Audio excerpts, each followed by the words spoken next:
Son las 7:30 de la mañana en Bogotá, Quito y Lima. Nosotros continuamos en Directo América por France 24. Yo soy Andrés Mesa Muñoz y a continuación los titulares. Animado por sus partidarios y acompañado por su familia, el expresidente de Francia, Nicolás Sarkozy, entró a prisión este martes. El exmandatario inicia una sentencia de 5 años tras ser hallado culpable de financiar su campaña a la presidencia con dinero de la dictadura libia.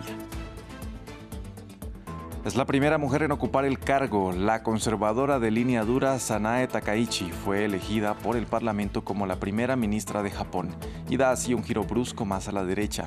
La nueva mandataria eligió solo a 2 mujeres para su gabinete. El vicepresidente de Estados Unidos, J.D. Vance, llegó a Tel Aviv en medio de las acusaciones entre Israel y Hamás de haber violado el alto el fuego. Esto mientras Washington presiona a ambas partes para mayores concesiones de cara a los próximos diálogos sobre el alto el fuego.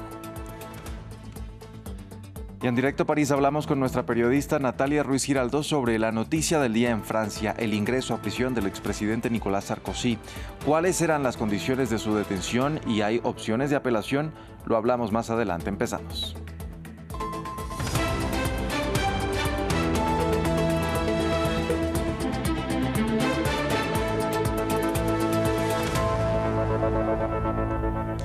Vamos a iniciar en Francia. Nunca en la historia de la República Francesa o de la Unión Europea un antiguo jefe de Estado había dormido entre rejas. Esta noche lo hará por primera vez Nicolás Sarkozy, quien llegó este martes a la prisión de la Santé para cumplir su condena por el caso de la financiación libia en su campaña de 2007. Ampliamos en el siguiente informe. Con la marsellesa de fondo, Nicolás Sarkozy salió de su casa junto a su esposa. De camino al carro de policía, saludó a algunos transeúntes y agradeció a sus seguidores que se habían reunido para la ocasión desde primera hora de la mañana. Estoy conmocionado por lo que está pasando aquí en Francia. Me cuesta reconocer mi país.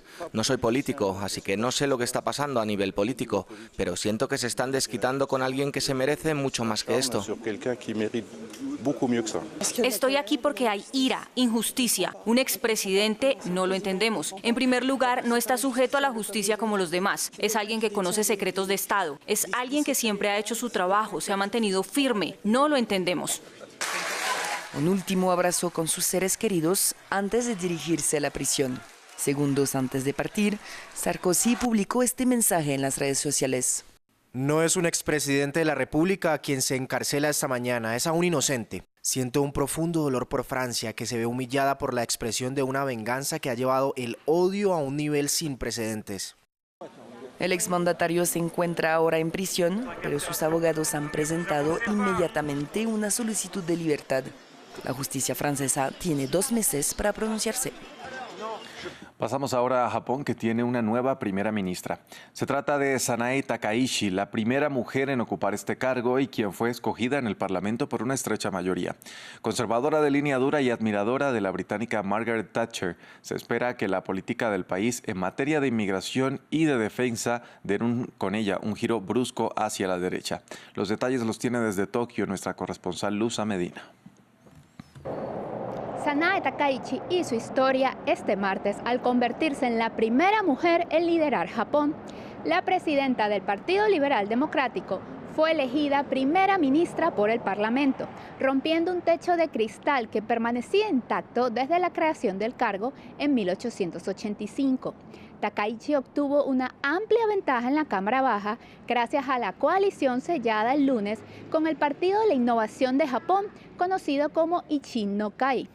Ambos suman 231 de los 233 escaños necesarios para la mayoría, lo que le garantiza una base parlamentaria sólida, aunque ajustada. En su primer gabinete, la nueva mandataria apostó por un equilibrio entre la continuidad y la renovación. Nombró ministra de Finanzas a Satsuki Katayama, la primera mujer en ocupar este cargo, y colocó a aliados cercanos en posiciones estratégicas, además de crear un cargo para la política migratoria, una de las grandes preocupaciones actuales. Sin embargo, solo 3 mujeres integrarán su equipo, según se conoció hoy, una cifra inferior a la esperada. A nivel político, Takaichi enfrenta el reto de mantener esta nueva coalición y estabilizar un país marcado por el envejecimiento poblacional, alta inflación, salarios estancados y la presión geopolítica en Asia.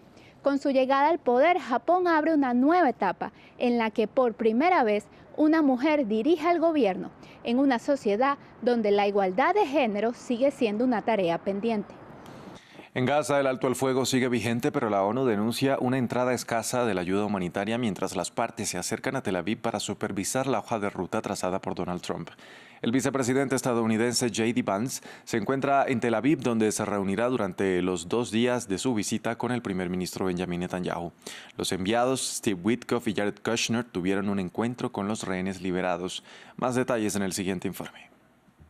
La hoja de ruta de Trump para la paz definitiva en Gaza avanza a cuentagotas. Un intercambio de rehenes y prisioneros que ya se produjo, pero faltan cadáveres por llegar y una entrada de ayuda humanitaria insuficiente según la ONU. Pero el mayor temor se produce en el cielo y el mediador Qatar ya lo denunció. Reiteramos nuestra condena de todas las violaciones y prácticas israelíes en Palestina, en particular la transformación de la Franja de Gaza en una zona inhabitable para los seres humanos, la continua violación del alto al fuego, la expansión de los asentamientos en Cisjordania, y los intentos de judaizar la mezquita de Al-Aqsa, al tiempo que afirmamos que la Franja de Gaza es parte integrante de los territorios palestinos del Estado palestino unificado. Los gazatíes, mientras, se preguntan de qué sirve un alto el fuego sobre el papel sin producirse sobre el terreno. Es el mismo sufrimiento, la tragedia es la misma. Estamos aquí buscando agua. Vengo desde lugares más lejanos solo para llenar un galón con agua que no puedo encontrar. Vas a comprarla, pero por supuesto, no hay manera, no hay liquidez y dicen que hay una tregua. Ellos violaron la tregua y afirman que nosotros la violamos.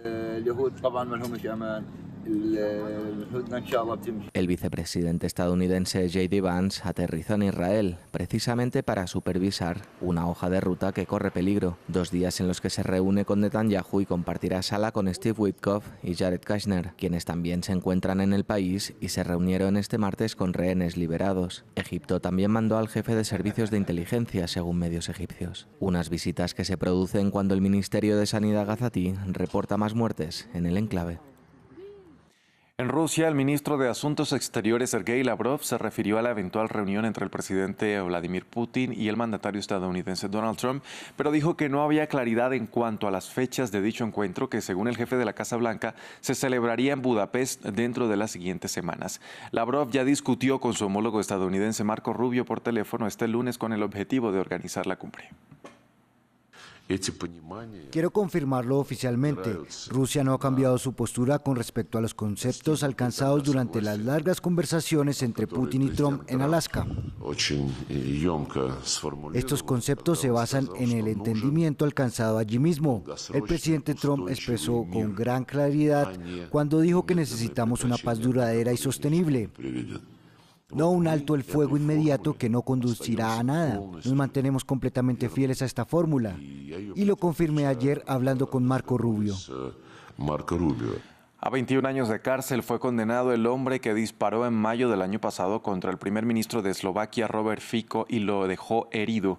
El sujeto de 72 años fue hallado culpable de cargos de terrorismo y dijo que apelaría el veredicto al que calificó de injusto. Durante su comparecencia en el tribunal, aseguró que su intención no era matar, sino herir a Fico para impedir que continuara sus políticas que, según él, perjudicaban la libertad y la cultura eslovacas.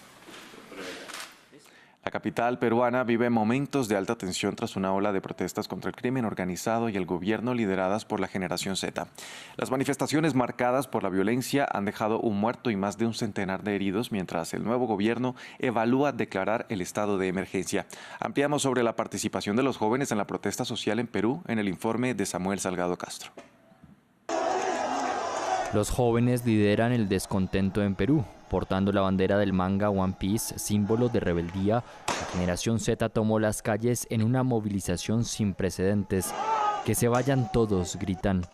Un canto a la indignación contra el crimen organizado y 2 gobiernos, el de la destituida Dina Boluarte y el del interino José Gerí. Entonces, lo que creo que nosotros buscamos no es que se genere algo como Nepal, sino creo que nosotros buscamos que el gobierno nos haga caso, que se dé cuenta que el pueblo está descontento, ¿no?, con lo que ellos mismos están generando. Los reclamos han sido reprimidos por las fuerzas de seguridad. El rapero Eduardo Ruiz fue presuntamente asesinado por la policía y más de 100 personas, entre policías y civiles, han resultado heridos. Angelo Nael Genti, un estudiante de 19 años, fue arrestado y herido con 2 balas de perdigón durante las manifestaciones. Tenía ese miedo de que de alguna manera no regresara o de que nadie supiera quién era y de la nada dejara de estar, o sea, de más o menos desaparecer. La respuesta de las fuerzas del Estado ha avivado la furia de los jóvenes contra el gobierno de José Gerí. El antiguo líder del Parlamento asumió la presidencia tras la destitución de Dina Boluarte el 10 de octubre. Gerí pidió al Congreso poderes especiales para legislar en seguridad ciudadana y evalúa declarar el estado de emergencia en Lima, lo que podría incluir un toque de queda y el despliegue del ejército. Por el momento fue denunciado constitucionalmente tras la muerte del rapero durante las marchas el pasado 15 de octubre. Una amenaza para la generación Z, inspirada en la lucha global de los jóvenes contra el statu quo, en un país que ha tenido 7 gobiernos en una década. Este martes sale a la venta un nuevo libro escrito por una de las víctimas de Jeffrey Epstein, en el que se lanzan acusaciones explosivas contra el príncipe Andrés de la monarquía británica. La autora, Virginia Giuffre, se suicidó en abril. Antes de su muerte llegó a un acuerdo legal con el príncipe Andrés, quien niega todas las acusaciones y renunció a algunos de sus títulos nobles. Los detalles en el siguiente informe. Virginia Giuffre afirma que era una empleada de 16 años en el complejo turístico de Donald Trump en Florida cuando Ghislaine Maxwell la reclutó para la red de tráfico sexual de Jeffrey Epstein. Fui reclutada a una edad muy temprana en Mar-a-Lago y atrapada en un mundo que no entendía. Giuffre, que se suicidó el pasado mes de abril a los 41 años, ha publicado póstumamente un libro titulado Nobody's Girl, que traduce La chica de nadie. En él relata los abusos que según ella sufrió a manos de Epstein y su amigo el príncipe Andrés. Giuffre escribe que el príncipe de la monarquía británica consideraba que era su derecho innato tener relaciones sexuales con ella y que la obligó a hacerlo en 3 ocasiones, incluso cuando era menor de edad, con solo 17 años. Acusaciones que el príncipe Andrés niega rotundamente. Cuando dio un paso al frente, dijo que el príncipe Andrés intentó silenciarla. Escribe: Después de poner en duda mi credibilidad durante tanto tiempo, el equipo del príncipe Andrés llegó incluso a intentar contratar a troles de internet para acosarme. El duque de York también me debía una disculpa significativa. Giuffre demandó al príncipe Andrés y en 2022 llegó a un acuerdo legal confidencial. Virginia Giuffre dijo que aceptó una cláusula de silencio de 1 año para evitar un escándalo para la familia real durante las celebraciones del jubileo de platino de la difunta reina. El acuerdo incluía una cantidad de dinero no revelada que, según se ha informado ampliamente, asciende a 12 millones de libras esterlinas, unos 14 millones de euros, así como una declaración personal del príncipe. Ella escribe: Por supuesto, nunca obtendríamos una confesión. Eso es lo que los acuerdos están diseñados para evitar. Pero intentábamos conseguir lo mejor posible, un reconocimiento general de lo que había pasado. Los medios británicos informan que la policía está investigando las acusaciones de que el príncipe Andrés compartió la fecha de nacimiento y el número de seguro social de Giuffre con el fin de desenterrar trapos sucios para una campaña de desprestigio. Apenas unos días antes de la publicación del libro, el príncipe Andrés anunció que renunciaba a algunos de sus títulos reales, incluido el duque de York, pero sigue siendo príncipe y la familia real está sometida a una presión cada vez mayor para que le despoje por completo de su estatus real. Y cerramos en India. La calidad del aire de la capital del país registró este martes niveles peligrosos en medio de una espesa capa de smog que dejó un paisaje casi oculto, miren ustedes, y que se dio en parte al uso de petardos durante el Festival Hindú de las Luces. De esta manera, Nueva Delhi amaneció como la ciudad más contaminada del mundo al registrar, según los expertos, un nivel de contaminación que superó más de 64 veces los valores recomendados por la ONU. Vamos con nuestra sección Directo París. Y hasta ahora conectamos con nuestra periodista Natalia Ruiz Giraldo para hablar de la noticia del día en Francia.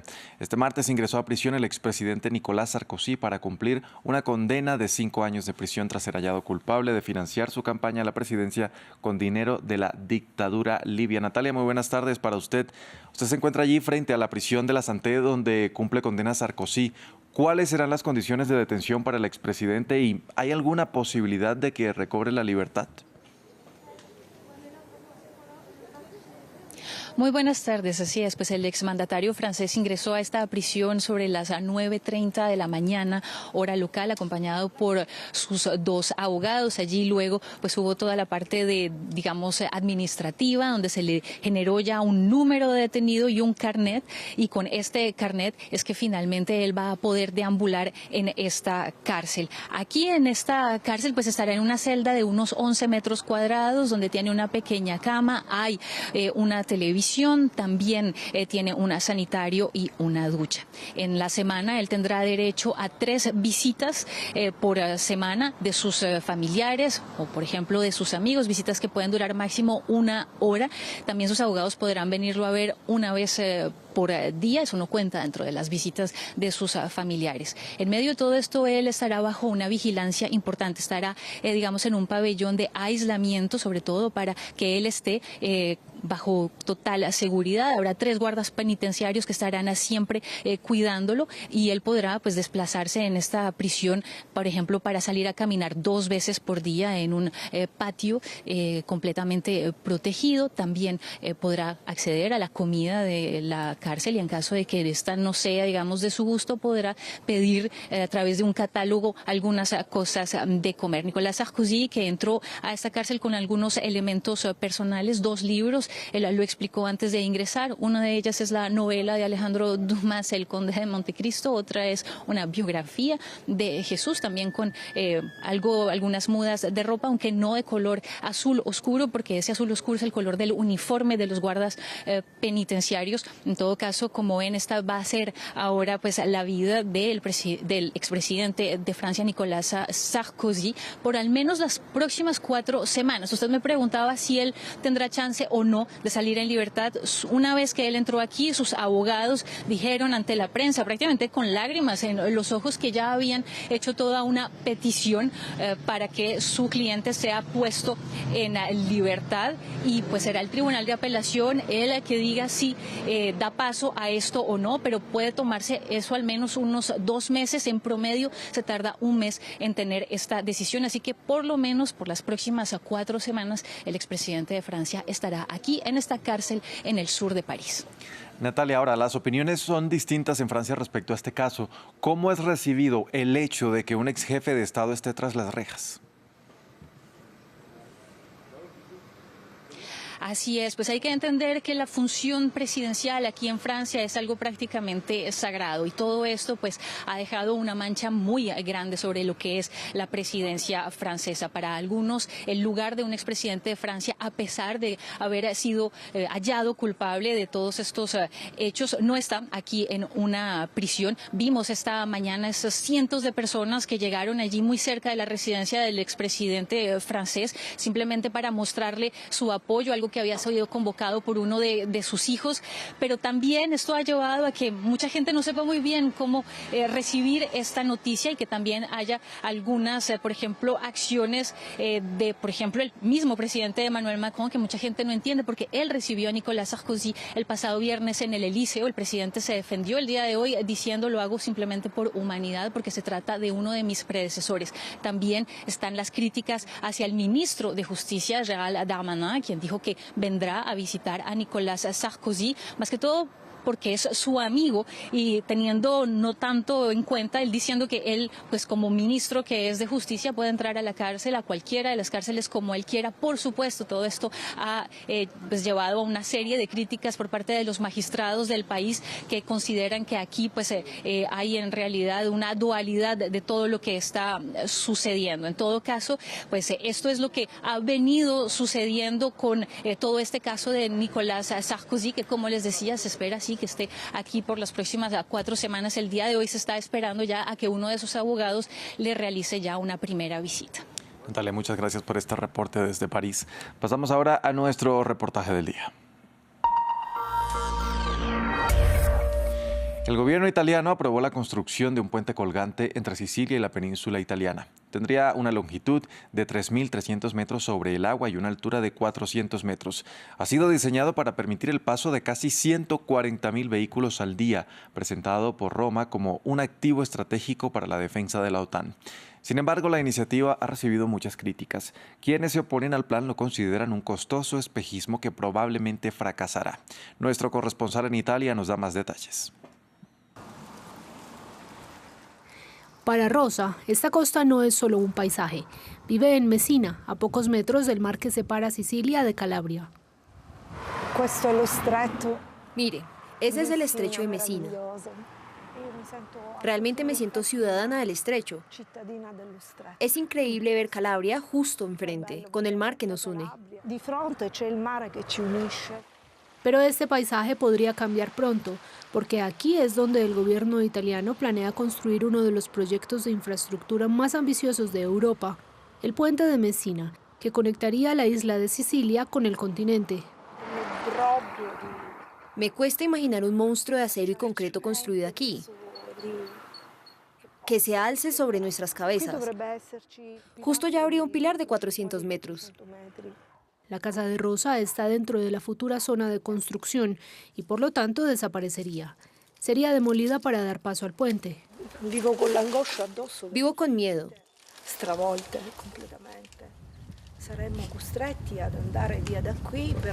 Mi vida quedaría totalmente devastada, tendría que irme. ¿Y a dónde? Yo elegí vivir aquí y después, ¿a dónde podríamos ir? Así como Rosa, muchos habitantes de Messina están alarmados por este proyecto colosal. Esta tarde los miembros del comité No Ponte se organizan. La Corte Constitucional aún debe pronunciarse sobre la legitimidad y el proceso del proyecto. El comité ha lanzado una petición para llamar la atención del alcalde y denunciar lo que consideran un desgaste innecesario de fondos públicos.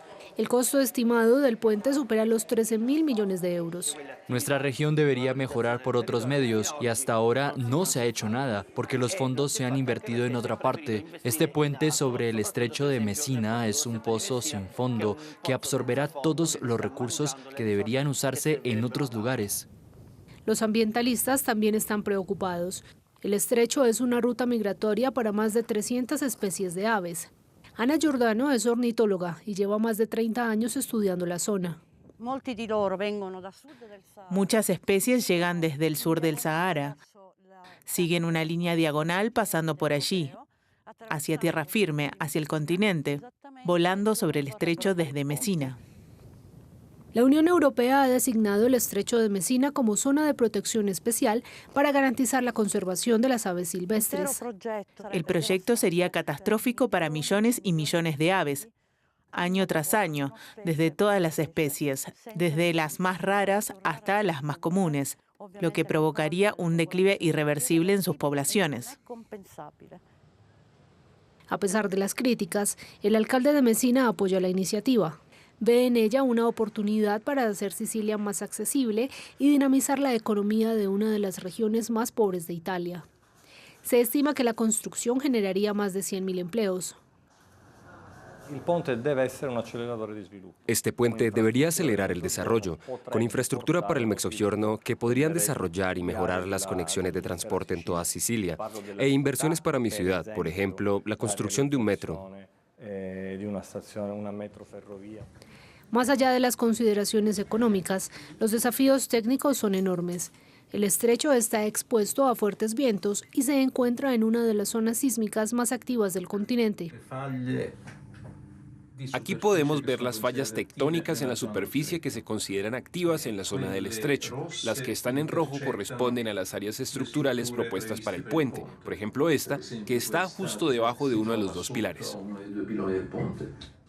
La zona ya ha sido golpeada por terremotos devastadores, como el de 1908, que causó cerca de 70.000 muertes. Terremotos como el de 1908 volverán a ocurrir. Tenemos estimaciones sobre cuándo podría suceder uno de magnitud similar. Es muy lejano en el tiempo, sería dentro de unos 1.000 o 1.500 años.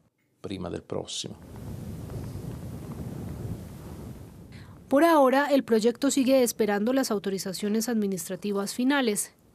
Si recibe luz verde definitiva, la construcción podría durar más de una década.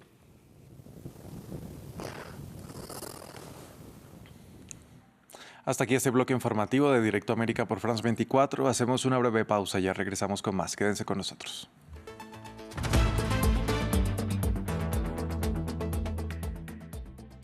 Estamos de vuelta en este espacio de ciencia y tecnología en France 24. La ciencia y la innovación cambian el ritmo de nuestras vidas. Es un corazón hecho completamente de titanio y ya ha sido implantado en 6 personas. Exploramos los últimos desarrollos tecnológicos y científicos, inteligencia artificial, robótica, aplicaciones y todos los avances en la materia. Acompáñenme en Ciencia y Tecnología por France 24 y France24.com.